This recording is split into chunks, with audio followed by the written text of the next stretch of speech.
नमस्कार दोस्तों, स्वागत है आपका अपने YouTube channel study with selector में। डेली सेशन चलाते हैं करंट अफेयर का। उसमें आगे अगले सेशन पे आज जो हमारा सेशन होगा वो होगा 6 सितंबर का सेशन। हमारा डेली का सेशन होता है। उसमें आपको जो करंट के ऑब्जेक्टिव टाइप के क्वेश्चन होते हैं वो करवाते हैं। एक क्वेश्चन लास्ट वीडियो में आपसे पूछते हैं, उसका आंसर देते हैं। एक क्वेश्चन डेली आपसे पूछते हैं जिसका आंसर आपको हमें कमेंट बॉक्स में देना होता है। डेली का सेशन होता है। आज जो नया सेशन होगा वो होगा 6 सितंबर का सेशन। तो आज का सेशन शुरू करने से पहले आप लोगों से अपील है, आपने अभी तक हमारे चैनल स्टडी विद सिलेक्टर को सब्सक्राइब नहीं किया तो प्लीज़ सब्सक्राइब कर ले, बेल आइकन जरूर प्रेस करें। सबसे पहले हमारे वीडियो का नोटिफिकेशन आप तक पहुंचता रहे। आपको हमारा वीडियो पसंद है तो वीडियो को लाइक करें, दोस्तों तक जरूर शेयर करें। चलिए शुरू करके आज का सेशन देखते हैं। पहला क्वेश्चन क्या कह रहा है हाल ही में राष्ट्रीय खाद्य बैंक दिवस कब मनाया गया। राष्ट्रीय खाद्य बैंक दिवस कब मनाया गया, तो करेक्ट आंसर हमारा ऑप्शन ए हो जाएगा। अभी हाल ही में 6 सितंबर को राष्ट्रीय खाद्य बैंक दिवस मनाया गया है, यानी आज 6 सितंबर को जो है राष्ट्रीय खाद्य बैंक दिवस मनाया जाएगा।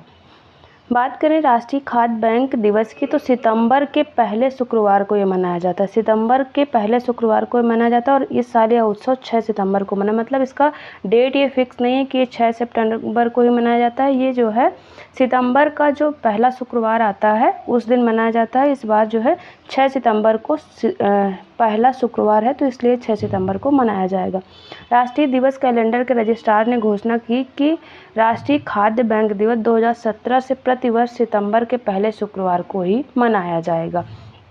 आगे बढ़ते हैं, देख लेते हैं सितंबर के कुछ दिवस है जिनको रिवाइज कर लेते हैं। विश्व पत्र लेखन दिवस 1 सितंबर को मनाया जाता है। विश्व नारियल दिवस मनाया जाता है 2 सितंबर को। गगनचुंबी इमारत दिवस 3 सितंबर को मनाया जाता है।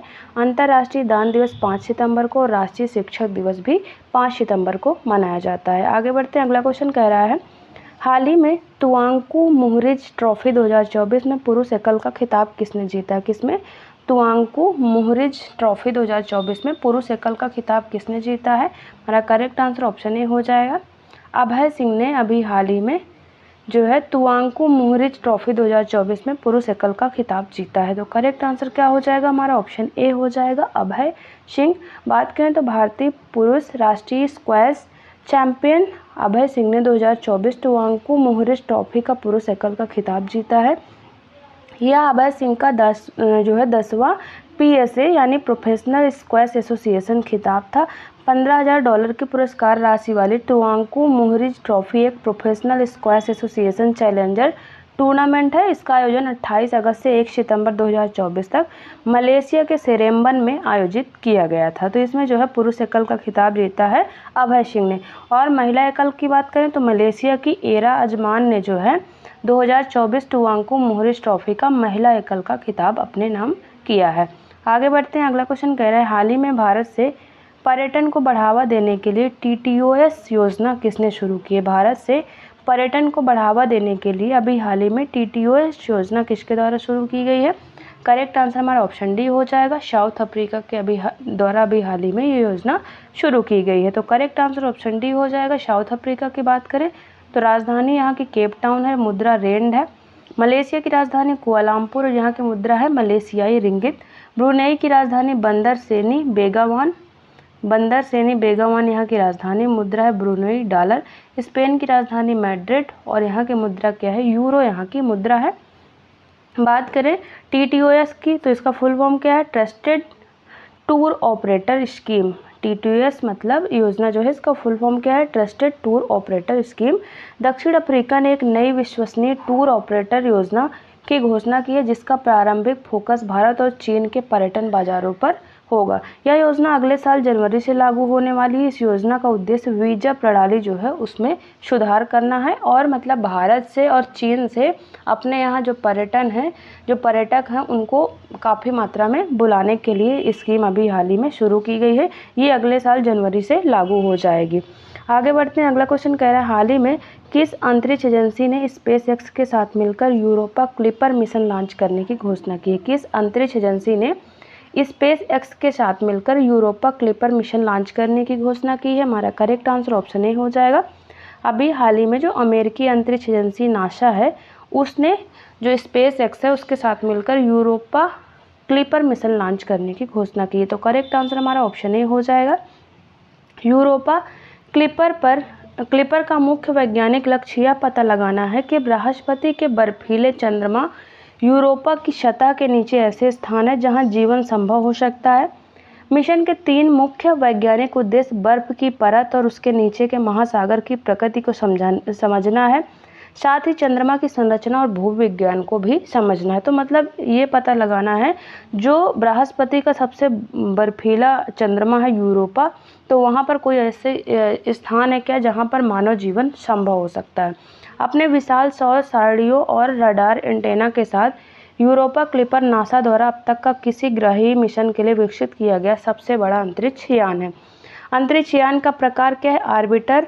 लॉन्च विंडो कब खोली जाएगी? 10 अक्टूबर 2024 को। विज्ञान उपकरण 9 और विज्ञान का लक्ष्य क्या है? यूरोपा, यानी जो बृहस्पति का चंद्रमा यूरोपा, वो इसका मिशन है। और बृहस्पति की कक्षा में ये प्रवेश कब करेगा? अप्रैल 2023 में ये बृहस्पति की कक्षा में प्रवेश कर जाएगा। अगला क्वेश्चन देखते हैं, कह रहा है हाल ही में किस राज्य में पत्थरमार मेला गोटमार मेला आयोजित किया गया है? किस राज्य में पत्थरमार मेला जो गोटमार मेला है उसका आयोजन अभी हाल ही में किया गया है? हमारा करेक्ट आंसर ऑप्शन बी हो जाएगा।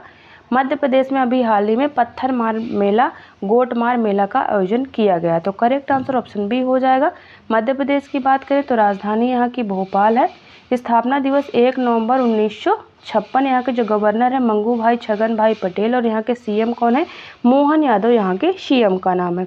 बात करें तो गोटमार मेले का आयोजन महाराष्ट्र की सीमा से लगे मध्य प्रदेश के छिंदवाड़ा जिले के पांडुरना कस्बे में हर वर्ष भादो मास के कृष्ण पक्ष में अमावस्या पोला त्यौहार के दूसरे दिन किया जाता है। मराठी भाषा बोलने वाले नागरिकों की इस क्षेत्र में बहुलता है और मराठी भाषा में गोटमार का अर्थ क्या होता है? पत्थर मारना। तो महाराष्ट्र की सीमा से लगा जो मध्य प्रदेश का छिंदवाड़ा जिला है, वहाँ का पांडुरना कस्बा है, वहाँ पर जो है इसका आयोजन हर साल किया जाता है। आगे बढ़ते हैं। अगला क्वेश्चन हमारा कह रहा है हाल ही में जारी फॉर्च्यून इंडिया 2024 लिस्ट के अनुसार भारत की सबसे अमीर महिला कौन है? जो फॉर्च्यून इंडिया की लिस्ट आई है 2024 की, उसमें भारत की जो सबसे अमीर महिला है वो कौन है? तो करेक्ट आंसर हमारा ऑप्शन ए हो जाएगा। फॉर्च्यून इंडिया 2024 लिस्ट के अनुसार भारत की सबसे अमीर महिला सावित्री जिंदल है, तो करेक्ट आंसर ऑप्शन ए हो जाएगा। बात करें तो जिंदल परिवार के मुखिया एवं जिंदल समूह की चेयरपर्सन सावित्री जिंदल देश की चौथे नंबर पर सबसे अमीर है। इसके अलावा वह देश की सबसे अमीर महिला भी हैं। सावित्री जिंदल हरियाणा के हिसार की रहने वाली और स्टील किंग स्वर्गीय ओपी जिंदल की वाइफ है। बात कर लेते हैं फॉर्च्यून इंडिया की जो लिस्ट आई है उसमें देख लेते हैं। तो मुकेश अंबानी जो है वो भारत के सबसे अमीर व्यक्ति हैं। उनकी जो है संपत्ति कितनी है? 116.6 बिलियन डॉलर है और वैश्विक रैंक उनकी 12वीं है। दूसरे नंबर पर गौतम अडानी है, वैश्विक रैंक उनकी 21वीं है। उनकी संपत्ति हो कितनी? 81.7 बिलियन डॉलर है। फिर है सावित्री जिंदल जो है वो है, उनकी टोटल संपत्ति कितनी? 40.2 बिलियन डॉलर उनकी संपत्ति है। आगे बढ़ते हैं। अगला क्वेश्चन कह रहा है हाल ही में विषाणु युद्ध अभ्यास मॉक ड्रिल का आयोजन कहां पर किया गया? विषाणु युद्ध मॉक ड्रिल का आयोजन कहां पर हुआ है? तो करेक्ट आंसर हमारा ऑप्शन डी हो जाएगा। राजस्थान के अजमेर में अभी हाल ही में विषाणु युद्ध अभ्यास मॉक ड्रिल का आयोजन किया गया है, तो करेक्ट आंसर हमारा ऑप्शन डी हो जाएगा, अजमेर। बात करें तो राष्ट्रीय एक स्वास्थ्य मिशन के तहत 27 अगस्त से 31 अगस्त 2024 तक राजस्थान के अजमेर में विषाणु युद्ध, ये विषाणु है, विषाणु युद्ध अभ्यास यानी वायरस युद्ध अभ्यास नामक एक व्यापक मॉक ड्रिल आयोजित की गई। इस अभ्यास का उद्देश्य राष्ट्रीय संयुक्त प्रकोप प्रतिक्रिया दल की महामारी संबंधी तैयारियों का आकलन करना था, जिसमें मानव स्वास्थ्य, पशुपालन, वन्य जीव क्षेत्रों के विशेषज्ञ शामिल थे। आगे बढ़ते हैं। अगला क्वेश्चन देखते हैं। अगला क्वेश्चन कह रहा है हाल ही में कृषि और ग्रामीण विकास क्षेत्र में स्टार्टअप के लिए कृषि मंत्री ने कौन सा फंड लॉन्च किया? हाल ही में कृषि और ग्रामीण विकास क्षेत्र में स्टार्टअप के लिए कृषि मंत्री ने कौन सा फंड लॉन्च किया? हमारा करेक्ट आंसर ऑप्शन ए हो जाएगा। अभी हाल ही में जो हमारे कृषि मंत्री हैं शिवराज सिंह चौहान, उनके द्वारा एग्री श्योर नामक जो है कृषि फंड लॉन्च किया गया, तो करेक्ट आंसर हमारा क्या हो जाएगा? ऑप्शन ए हो जाएगा, एग्री श्योर। बात करें तो कृषि क्षेत्र के लिए एक महत्वपूर्ण विकास में केंद्रीय कृषि एवं किसान कल्याण तथा ग्रामीण विकास मंत्री श्री शिवराज सिंह चौहान ने नई दिल्ली में एग्रीश्योर योजना का शुभारंभ किया है। एग्रीश्योर स्टार्टअप और ग्रामीण उद्यमों के लिए कृषि निधि एक अभिनव निधि है जो भारत में कृषि परिदृश्य में क्रांति लाने की दिशा में एक अग्रणी कदम है। प्रौद्योगिकी संचालित उच्च जोखिम उच्च प्रभाव वाले उपक्रमों पर ध्यान केंद्रित करते हुए एग्रीश्योर को कृषि और ग्रामीण स्टार्टअप पारिस्थितिकी तंत्र को विकास को बढ़ावा देने और नवाचार को बढ़ावा देने के लिए इसको डिज़ाइन किया गया है। एग्रीश्योर फंड या स्टार्टअप और ग्रामीण उद्यमों के लिए एग्री फंड का श्रेणी 2 वैकल्पिक निवेश कोष है जो भारतीय प्रतिभूति विनिमय बोर्ड जो है सेबी के साथ पंजीकृत है। इस कोष का प्रबंधन नाबार्ड द्वारा किया जाएगा। यह फंड एक बंद अवधि वाली योजना है। इसकी अवधि कितनी है? 10 वर्ष की है, जिसे 2 वर्ष के लिए बढ़ाया भी जा सकता है। फंड का लक्ष्य फंड की 2 योजनाओं के तहत 25 करोड़ रुपए के अधिकतम निवेश के साथ फंड के जीवन के अंत तक लगभग 85 स्टार्टअप को समर्थन देना है। तो ये इसका प्रबंधन किसके द्वारा किया जाएगा? नाबार्ड के द्वारा प्रबंधन किया जाएगा। अगला क्वेश्चन कह रहा है हाल ही में पेरिस पैरालंपिक 2024 में हरविंदर सिंह ने कौन सा पदक जीता है?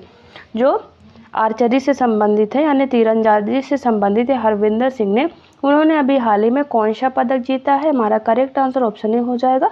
गोल्ड मेडल उन्होंने अपने नाम किया है पेरिस पैरालंपिक 2024 में। पैरा तीरंदाज में भारत के लिए पहला पैरालंपिक पदक जीतने के 3 साल बाद हरविंदर सिंह ने पुरुषों की व्यक्तिगत रिकर्व ओपन प्रतियोगिता में स्वर्ण पदक जीता है। हरविंदर सिंह ने टोक्यो 2020 में जीते कांस्य पदक के साथ पेरिस 2024 में एक स्वर्ण पदक भी जीता। यानी उन्होंने जो टोक्यो ओलंपिक हुआ था 2020 में उसमें उन्होंने कांस्य पदक जीता था और अब पेरिस ओलंपिक में उन्होंने गोल्ड मेडल अपने नाम किया। धर्मवीर और प्रणव शर्मा ने पेरिस 2024 पैरालंपिक में पुरुषों के क्लब थ्रो F51 वर्ग में क्रमशः स्वर्ण पदक और रजत पदक जीते हैं। भारत ने अब तक पेरिस 2024 में 5 स्वर्ण 9 रजत और 10 कांस्य पदक के साथ 24 पदक जीत लिए हैं। आगे और भी पदक आने की संभावना है। भारत ने टोक्यो 2020 में 5 स्वर्ण 8 रजत और 6 कांस्य के साथ 19 पदक जीते थे और 2024 जो पेरिस ओलंपिक है उसमें अभी तक 24 पदक जीत चुके हैं। आगे ये संख्या और भी बढ़ेगी। आगे बढ़ते हैं। अगला क्वेश्चन कह रहा है हाल ही में इंग्लिश चैनल को अकेले तैरकर पार करने वाले सबसे वृद्ध भारतीय कौन बने हैं? इंग्लिश चैनल को अकेले तैरकर पार करने वाले सबसे वृद्ध भारतीय कौन बने हैं? हमारा करेक्ट आंसर ऑप्शन बी हो जाएगा। सिद्धार्थ अग्रवाल जो है वो अभी हाल ही में इंग्लिश चैनल को अकेले तैरकर पार करने वाले सबसे वृद्ध भारतीय बन गए हैं। तो करेक्ट आंसर हमारा ऑप्शन बी हो जाएगा। बात करें तो बेंगलुरु के 49 वर्षीय तैराक सिद्धार्थ अग्रवाल इंग्लिश चैनल को पार करने वाले सबसे उम्रदराज भारतीय बन गए हैं। उन्होंने 42 किलोमीटर की दूरी 15 घंटे और 6 मिनट में पूरी की है। यह उपलब्धि 2018 में 46 साल के उम्र में श्रीकांत विश्वनाथन द्वारा बनाए गए पिछले रिकॉर्ड को पीछे छोड़ देती है और सबसे उम्रदराज व्यक्ति बन गए हैं भारतीय। कौन? सिद्धार्थ अग्रवाल। वो बेंगलुरु के रहने वाले हैं। अगला क्वेश्चन देखते हैं। कह रहे हाल ही में BCCI ने यानी जो भारतीय क्रिकेट कंट्रोल बोर्ड है उसने किसे पुरुष क्रिकेट टीम का चयनकर्ता नियुक्त किया है? BCCI ने किसे पुरुष क्रिकेट टीम का चयनकर्ता नियुक्त किया है? हमारा करेक्ट आंसर ऑप्शन डी हो जाएगा। अजय रात्रा जो हैं उनको अभी हाल ही में BCCI के द्वारा पुरुष क्रिकेट टीम का चयनकर्ता नियुक्त किया गया। तो करेक्ट आंसर हमारा ऑप्शन डी हो जाएगा। बात करें तो भारतीय क्रिकेट कंट्रोल बोर्ड ने अजय रात्रा को पुरुष चयन समिति का सदस्य नियुक्त किया है। वह सलील अंकोला की जगह लेंगे। समिति में अजित अगरकर, शिव सुंदर दास, सुब्रतो बनर्जी और श्रीधरन शरद भी शामिल है और उनके साथ साथ अजय रात्रा को भी इसका अभी हाल ही में सदस्य चुना गया है। देखते हैं अगला क्वेश्चन कह रहा है हाल ही में हॉलीडे हीस्ट अभियान के लिए किस राज्य को डिजिटल मार्केटिंग अभियान श्रेणी में पाटा गोल्ड अवार्ड 2024 प्रदान किया गया है? होली हीस्ट जो अभियान है उसके लिए किस राज्य को डिजिटल मार्केटिंग अभियान श्रेणी में पाटा गोल्ड अवार्ड 2024 प्रदान किया गया है। हमारा करेक्ट आंसर ऑप्शन सी हो जाएगा। केरल को अभी हाल ही में मार्केटिंग अभियान श्रेणी में पाटा गोल्ड अवार्ड 2024 प्रदान किया गया। तो करेक्ट आंसर हमारा ऑप्शन सी हो जाएगा। बात करें केरला की, तो राजधानी यहाँ की तिरुवनंतपुरम है। स्थापना दिवस 1 नवंबर 1956। यहाँ के जो गवर्नर है आरिफ मोहम्मद खान और यहाँ के सीएम कौन है, पिनराई विजयन। बात करें तो हॉलीडे हीस्ट अभियान की शुरुआत जो है जुलाई 2023 में केरल पर्यटन द्वारा शुरू की गई थी। एक महीने लंबी अभूतपूर्व पहल थी जिसकी शुरुआत केरल पर्यटन द्वारा जुलाई 2023 में की गई थी। इसका प्राथमिक उद्देश्य एक आकर्षक और रोमांचकारी जो बोली खेल के माध्यम से पर्यटकों को आकर्षित करना था। केरल पर्यटन इस वर्ष पाटा गोल्ड अवार्ड प्राप्त करने वाला भारत का एकमात्र गंतव्य रहा है। केरल पर्यटन ने प्रतिष्ठित पैसिफिक एशिया ट्रैवल एसोसिएशन यानी पाटा गोल्ड अवार्ड 2024 जीतकर एक बार फिर से भारत को वैश्विक पर्यटन मानचित्र पर स्थान दिलाया। यह सम्मान डिजिटल मार्केटिंग अभियान श्रेणी में राज्य की अभिनव ऑनलाइन प्रतियोगिता हॉलीडे हीस्ट को मान्यता देता है। आगे बढ़ते हैं। अगला क्वेश्चन कह रहा है, हाल ही में किसे उत्तर प्रदेश महिला आयोग का अध्यक्ष नियुक्त किया गया। किसे उत्तर प्रदेश महिला आयोग का अभी हाल ही में अध्यक्ष नियुक्त किया गया है। तो करेक्ट आंसर हमारा ऑप्शन ए हो जाएगा। अभी हाल ही में बबीता चौहान को उत्तर प्रदेश महिला आयोग का अध्यक्ष नियुक्त किया गया है। तो हमारा करेक्ट आंसर क्या हो जाएगा, ऑप्शन ए हो जाएगा। बबीता चौहान, उन्हें अभी हाल ही में उत्तर प्रदेश महिला आयोग का अध्यक्ष नियुक्त किया गया है। तो करेक्ट आंसर ऑप्शन ए हो जाएगा। बात करें तो यूपी सरकार ने राज्य महिला आयोग का गठन कर दिया है। सरकार ने आगरा की रहने वाली बबीता चौहान को आयोग का अध्यक्ष नियुक्त किया है। बबीता चौहान बीजेपी महिला मोर्चा की उपाध्यक्ष है। वो लंबे समय से सक्रिय राजनीति से जुड़ी हुई है। तो आगरा की रहने वाली बीजेपी महिला मोर्चा की उपाध्यक्ष हैं बबीता चौहान, जिसको अभी हाल ही में उत्तर प्रदेश सरकार ने राज्य महिला आयोग का अध्यक्ष नियुक्त किया है। अगला क्वेश्चन देखते हैं। कह रहा है, हाल ही में किसे हिंदुस्तान एरोनॉटिक्स लिमिटेड यानी HAL का अध्यक्ष और मुख्य प्रबंध निदेशक नियुक्त किया गया है। किसे हिंदुस्तान एरोनॉटिक्स लिमिटेड का अध्यक्ष और मुख्य प्रबंध निदेशक नियुक्त किया गया है। हमारा करेक्ट आंसर ऑप्शन डी हो जाएगा। अभी हाल ही में DK सुनील को हिंदुस्तान एरोनॉटिक्स लिमिटेड का अध्यक्ष और मुख्य प्रबंध निदेशक नियुक्त किया गया। तो करेक्ट आंसर हमारा ऑप्शन डी हो जाएगा। अगला क्वेश्चन देखते हैं। कह रहा है, हाल ही में अभ्यास तरंग शक्ति 2024 का दूसरा चरण कहां पर शुरू हुआ है। जो अभ्यास तरंग शक्ति 2024 है उसका दूसरा चरण अभी हाल ही में कहां पर शुरू हुआ है। तो करेक्ट आंसर हमारा ऑप्शन ए हो जाएगा। अभी हाल ही में राजस्थान में अभ्यास तरंग शक्ति 2024 का दूसरा जो चरण है उसकी शुरुआत की गई। तो करेक्ट आंसर हमारा ऑप्शन ए हो जाएगा। राजस्थान की बात करें तो राजधानी यहाँ की जयपुर है। ये स्थापना दिवस 30 मार्च 1949। यहाँ के जो गवर्नर हैं हरिभाऊ किशन राव बागड़े और यहाँ के सीएम कौन है, भजन लाल शर्मा यहाँ के सीएम का नाम है। राजस्थान के जोधपुर एयरबेस पर बहुराष्ट्रीय हवाई अभ्यास तरंग शक्ति 2024 का दूसरा चरण शुरू हो गया है। 29 अगस्त से 14 सितंबर है तक होने वाले इस हवाई अभ्यास में भारत समेत 7 देशों की वायुसेनाएं हिस्सा ले रही हैं।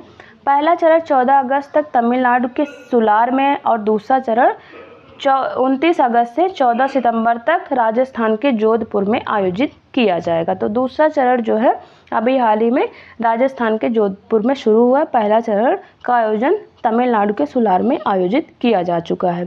इस तरह जो हमारे ऑब्जेक्टिव टाइप के क्वेश्चन होते हैं वो खत्म होते हैं। एक क्वेश्चन डेली आपसे पूछते हैं जिसका आंसर आपको हमें कमेंट बॉक्स में देना होता है। क्वेश्चन कह रहा है, हाल ही में उत्तर प्रदेश सरकार ने कहाँ वैदिक 3D संग्रहालय के निर्माण की घोषणा की है।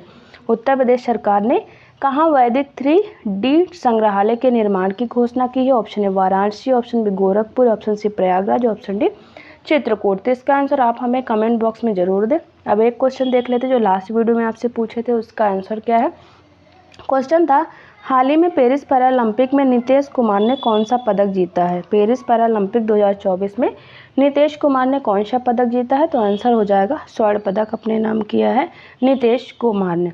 इस तरह से जो हमारा डेली का सेशन होता है वो ख़त्म होता है। और डिस्क्रिप्शन में हमारे टेलीग्राम चैनल का लिंक दिया है, वहाँ से आप हमारे टेलीग्राम चैनल को ज़रूर ज्वाइन करें। डेली सेशन यहाँ पर जो चलाते हैं उसके PDF आपको एकदम फ्री में अवेलेबल रहेगी। साथ में सारे क्वेश्चन के आंसर रहते हैं जिससे आपको रिवीजन में आसानी होगी। तो आप हमारे टेलीग्राम चैनल को ज़रूर ज्वाइन करें। और जाने से पहले आप लोगों से अपील है यदि आपने अभी तक हमारे चैनल स्टडी विद लैपटॉप को सब्सक्राइब नहीं किया तो प्लीज़ सब्सक्राइब कर ले, बेल आइकन जरूर प्रेस करें, सबसे पहले हमारे वीडियो का नोटिफिकेशन आप तक पहुंचता रहे।